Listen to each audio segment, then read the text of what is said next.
Hey guys, in this video we're going to go over how to check your Moomoo balance. Now it's very easy, so once you log in to Moomoo, under your accounts tab you'll find everything related to your accounts, including your assets, orders, historical trades, transfers, everything.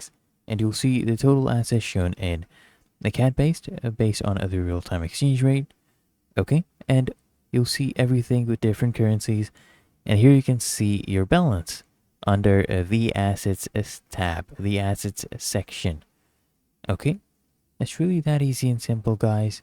So I hope you found this guide helpful.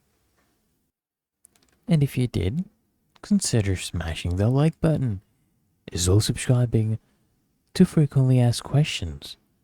And I'll see you guys in the next one.